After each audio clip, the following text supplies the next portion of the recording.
Police അങ്ങനെ പറയണമെങ്കിൽ ഏതെങ്കിലും രീതിയിലുള്ള അസൗകര്യങ്ങൾ അവർക്കുണ്ടാക്കണം, ഏതെങ്കിലും രീതിയിലുള്ള സൗകര്യങ്ങൾ ഞങ്ങൾക്ക് തരണം. അവിടെ പ്രകടനത്തിന് നേരത്തെ തന്നെ ഇരു കൂട്ടരെയും പേരാമ്പ്ര DYSP സുനിൽ വിളിച്ച് ധാരണ ഉണ്ടാക്കിയതാണ്. ആ ധാരണയൊക്കെ തന്നെ ഇരു കൂട്ടർ അംഗീകരിച്ചാണ്. അതിൻ്റെ ഭാഗമായിട്ട് നടന്നൊരു കാര്യത്തിനകത്ത് പിന്നീട് പോലീസ് എന്ത് ചെയ്യാനാ, പോലീസ് അവിടെ ബാരിക്കേഡ് വെച്ച് നേരത്തെ തന്നെ പോലീസ് ഉണ്ട് അവിടെ. SP-യുടെ നേതൃത്വത്തിലുള്ള ഒരു വലിയ സന്നാഹം പോലീസുണ്ട്. രണ്ട് പ്രകടനങ്ങളും തമ്മിൽ കാണാതിരിക്കാനാണ് ബാരിക്കേഡ് വെച്ചത്. രണ്ടും രണ്ട് വഴിക്ക് പോകണം. നമുക്ക് ഒരു അത്ഭുതം തോന്നുന്നത് അവിടുത്തെ ജനങ്ങൾക്ക് അവർ വികാരം കൊള്ളുകയോ അല്ലെങ്കിൽ പ്രതിഷേധിക്കുകയോ ചെയ്താൽ തർക്കമില്ല.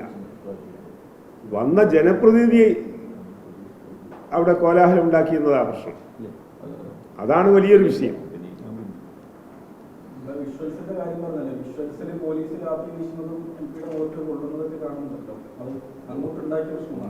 അല്ല, അത് നിങ്ങൾക്ക് പറഞ്ഞപ്പോൾ മനസ്സിലായില്ല എന്നാ തോന്നുന്നു. പോലീസ് നേരത്തെ അവിടെ നിന്ന ആ പൊസിഷൻ്റെ അകത്തു നിന്ന് മാറണമെന്ന് അദ്ദേഹം ഒരു ജനപ്രതിനിധി എന്ന നിലയിൽ ഞങ്ങൾ അണികളെ ഒന്ന് സമാധാനിപ്പിക്കാനും തൃപ്തിപ്പെടുത്താനും വേണമെന്ന് പറഞ്ഞ് പോലീസ് കുറച്ച് പിറകോട്ട് പോവുകയാണ്. പിറകോട്ട് പോകുമ്പോൾ ഇദ്ദേഹം വടകര DYSP ഹരിപ്രസാദിനെ കയറി പിടിക്കുകയാണ്. അവിടെ നിന്നാണ് ഗ്രനേഡ് പൊട്ടുന്നത്. അയാളെ കൈക്ക് സാരമായ പരിക്കാണ്. അതിനുശേഷം പോലീസ് ലാത്തി എടുത്തിട്ട് അവിടെ ബ്ലോക്ക് ചെയ്യാണ്. ആ ബ്ലോക്ക് ചെയ്യുമ്പോൾ പിന്നീട് MP പ്രതികരിച്ചാൽ പിന്നെ പറയുള്ളവർ പ്രതികരിക്കുന്ന ഉറപ്പല്ലേ? ആ പ്രതികരണമാണ് നിങ്ങൾ കണ്ട പ്രതികരണം. അവിടെ പോലീസ് ലാത്തി പിടിച്ചതോ പോലീസ് അങ്ങോട്ട് ആക്രമിച്ചോ അല്ല. പോലീസ് സമാധാനം ചെയ്യാൻ ഉണ്ടാക്കുന്നു, പോലീസിനെ ആക്രമിക്കുകയാണ് ചെയ്തത്. പോലീസ് മനുഷ്യനാണല്ലോ. സംഭവം കണ്ടു കഴിഞ്ഞ് നടന്നു കഴിഞ്ഞാൽ ആ വസ്തുതയെ കണ്ട് അതുപോലെ പറയാൻ കഴിയണമല്ലോ. അതാണ് അവിടെ സംഭവിച്ചത്.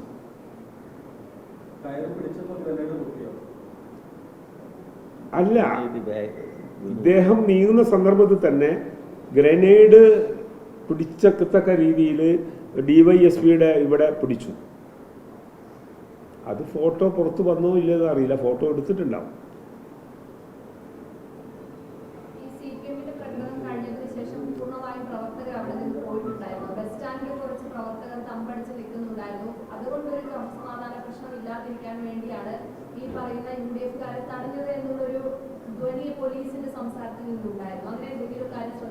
പോലീസ് അങ്ങനെ സംസാരിച്ചാൽ തെറ്റൊന്നും പറയാൻ കഴിയില്ല. കാരണം പോലീസ് ഇപ്പം ഞങ്ങളാളുകളെല്ലാം പോയി എന്നൊന്നും പോലീസ് വിലയിരുത്തിയിട്ടില്ല. പോലീസ് ഞങ്ങൾക്ക് തന്നൊരു സ്ഥലം വേറെയും ഇപ്പുറത്ത് നിന്ന സ്ഥലം വേറെയുമായിട്ട് അതിൻ്റെ നടുക്ക് പോലീസ് സമാധാനത്തിൻ്റെ പ്രതീകമായിട്ട് പോലീസ് ബാരിക്കേഡ് ഉണ്ടാക്കി നിൽക്കുകയാണ്.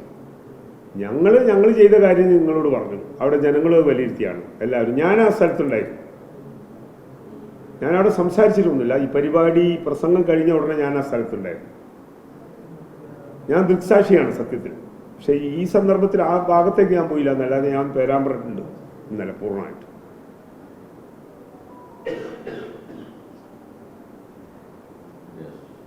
100% സ്വാഭാവിക പ്രതികരണം. അവര് സമാധാന രീതി തന്നെയാണ്. SP തന്നെ പരസ്യമായി പറഞ്ഞല്ലോ, പോലീസിന്റെ ഭാഗത്ത് അങ്ങനത്തെ ഒരു സമീപനം ഉണ്ടായില്ല എന്ന് പറഞ്ഞല്ലോ.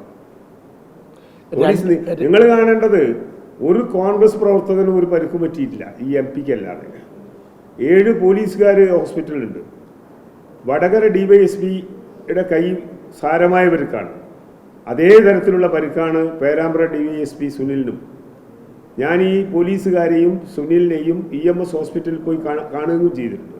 കാരണം ഞാൻ ആ സന്ദർഭത്തിൽ അവിടെ വിഷയമുള്ളത് കൊണ്ട് അപ്പുറത്ത് വണ്ടിയിട്ട് നിർത്തി കഴിഞ്ഞിട്ട് പോലീസ് ഇങ്ങനെ അപകടം ഉണ്ടായി അവിടത്തേക്ക് കൊണ്ടുപോയിട്ടുണ്ടെന്ന് പറഞ്ഞ ആംബുലൻസ് പോകുന്ന സമയത്ത് നമ്മൾ ആ ഹോസ്പിറ്റലിൽ പോയി കണ്ടതാണ്. പോലീസിനല്ലേ ആക്രമണം ഏറ്റത്, പോലീസിനല്ലേ പരിക്കേറ്റത്, വേറെ ആർക്കാ പരിക്കേറ്റത്? ഈ ഒരു പരിക്കിനെ സംബന്ധിച്ച് പറയുമ്പോൾ വളരെ കൃത്യമായി ഫോട്ടോയിൽ കണ്ട സമയത്ത് അവിടെ തുള്ളിച്ചാടി പോലീസിന് നേരെ ആക്രോശിച്ചുകൊണ്ട് കോലാഹലം ഉണ്ടാക്കിയതിന് നേതൃത്വം കൊടുത്തതും അത് തുടങ്ങി വെച്ചത് MP-യാണ്.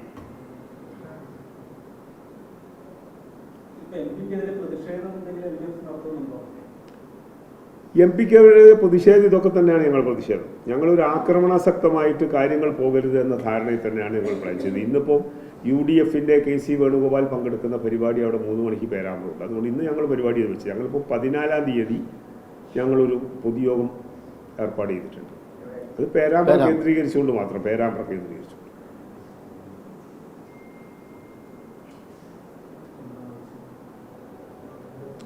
സാധാരണ കോളേജ് തിരഞ്ഞെടുപ്പൊക്കെ വന്നാൽ കോളേജ് ക്യാമ്പസിനകത്ത് കുട്ടികൾ അങ്ങോട്ടും ഇങ്ങോട്ടും ഉന്തും തള്ളും കൂക്കിവിളിയൊക്കെ ഉണ്ടാക്കിയിട്ടങ്ങ് അവസാനിക്കാറാണ്. അതിന് വേറെ ആരും ഇടപെടാറൊന്നുമില്ല. ഇതൊക്കെ ഇന്നും ഇന്നലെയും തുടങ്ങിയൊന്നല്ല. നിങ്ങളും കുറച്ചും കൂടെ അപ്പുറത്ത് നിന്ന് കഴിഞ്ഞാൽ നമ്മളെല്ലാം ക്യാമ്പസിൽ നിന്ന് ഇറങ്ങി വന്നവരാണല്ലോ.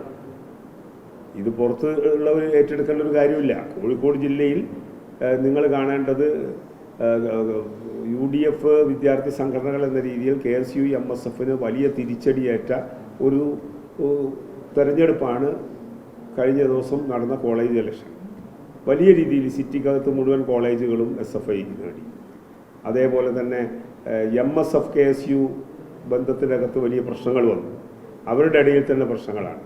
ആ പ്രശ്നങ്ങളെല്ലാം ജാള്യതയും അതിൻ്റെ കുറവെല്ലാം നികത്താൻ വേണ്ടിയിട്ടുള്ളൊരു പ്രവർത്തനമായിട്ട് കൂടി ഇതിനെ വേണം കാണാം. അതാണ് നേരത്തെ വിഷയം പറഞ്ഞത്. എല്ലാ ഭാഗത്തും കുറേ ആക്രമണം അഴിച്ചു വിടുക എന്ന ധാരണയും ഞങ്ങളിതിനെ കാണുന്ന രാഷ്ട്രീയമായിട്ടാണ്. കാരണം കേരളം ഇന്ത്യക്കല്ല ലോക ജനാധിപത്യത്തിന് കൂടി മാതൃകയായി മുന്നോട്ട് പോവുകയാണ്. ആർക്കും ഒന്നും പറയാൻ കഴിയാത്ത രീതിയിലുള്ളൊരു അവസ്ഥയിൽ മുന്നോട്ട് പോവുകയാണ്. ജനക്ഷേമവും അതേപോലെ തന്നെ ജനസേവനവും എന്തെന്ന് ഈ കാലയളവിൽ ജീവിതകാലത്ത് ആദ്യമായി കാണിച്ച ഒരു ഭരണമായി കേരളത്തിലെ LDF ഭരണം മുന്നോട്ട് പോകും. ത്രിതല പഞ്ചായത്ത് തെരഞ്ഞെടുപ്പ് മുന്നോട്ട് വരുന്നു.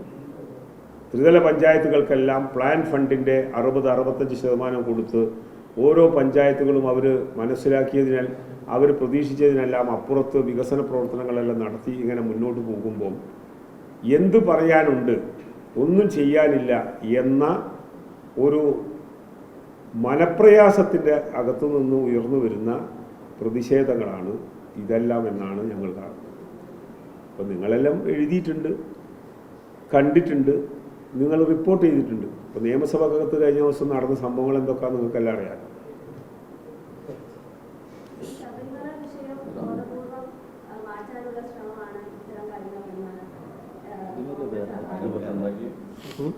ശബരിമല വിഷയം മാറ്റേണ്ട ഒരു കാര്യം എന്താ? ശബരിമല വിഷയം ഇപ്പം തിരിഞ്ഞിട്ട് കോൺഗ്രസിന് നേരെ അതിൻ്റെ അകത്തെ കള്ളന്മാരൊക്കെ വ്യക്തമായി വന്നുകൊണ്ടിരിക്കുകയല്ലേ. അത് ഇനി വളരെ കൃത്യമായിട്ട് വരികയും ചെയ്യും. അതിൻ്റെ യഥാർത്ഥ കള്ളന്മാരെ പിടിച്ചിട്ട് ജയിലിലടക്കുകയും ചെയ്യും. ഒട്ടും പ്രയാസപ്പെടണ്ടായിരുന്നു.